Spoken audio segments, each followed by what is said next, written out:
Caitlin Clark and her secret for not being affected by everything that is said about her on social media. Caitlin Clark remains the center of countless debates on social media, from officiating in the WNBA to deeper discussions about race and the scrutiny that follows her every move.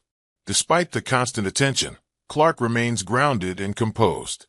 Recently, Clark joined legends Sue Bird and Megan Rapinoe on their podcast A Touch More, where she spoke candidly about fame, pressure, and the realities of her new life in the WNBA. Comparter and WhatsApp. Envy or poor email. Golden State Warriors.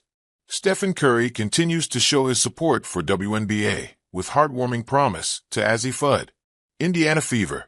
Caitlin Clark reflects on the one star who left her feeling starstruck after breaking record. He was my Michael Jordan.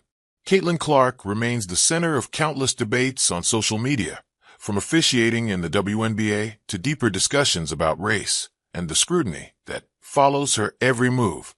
Despite the constant attention, Clark remains grounded and composed. Recently, Clark joined legends Sue Bird and Megan Rapinoe on their podcast A Touch More, where she spoke candidly about fame, pressure, and the realities of her new life in the WNBA. Nafisa Collier, the WNBA Players Association Vice President, speaks on CBA Talks. In a world consumed by online chatter, Clark made it clear that she doesn't measure her worth or identity through what's said on the internet. You have to remember, social media is just such a false perception of reality, it's not the real world, Clark said.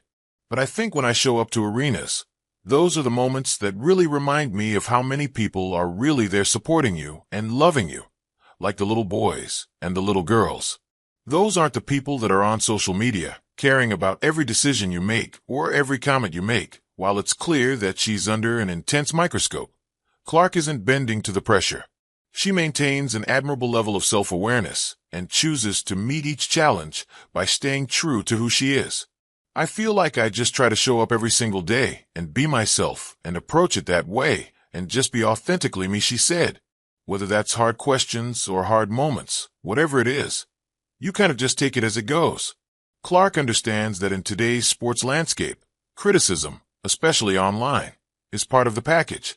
Still, she views it all through a lens of gratitude. I always try to remind myself how lucky I am to be here and be in this position, too, she noted.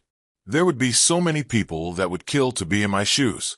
So, there's going to be hard moments, but at the same time, there's been a lot of really good moments, too. Though All-Star Weekend was a whirlwind of celebration and media appearances, Clark's immediate focus has shifted back to her health. Indiana Fever head coach Stephanie White provided an update, noting that Clark is still working through a groin injury and will likely miss Tuesday night's game against the New York Liberty.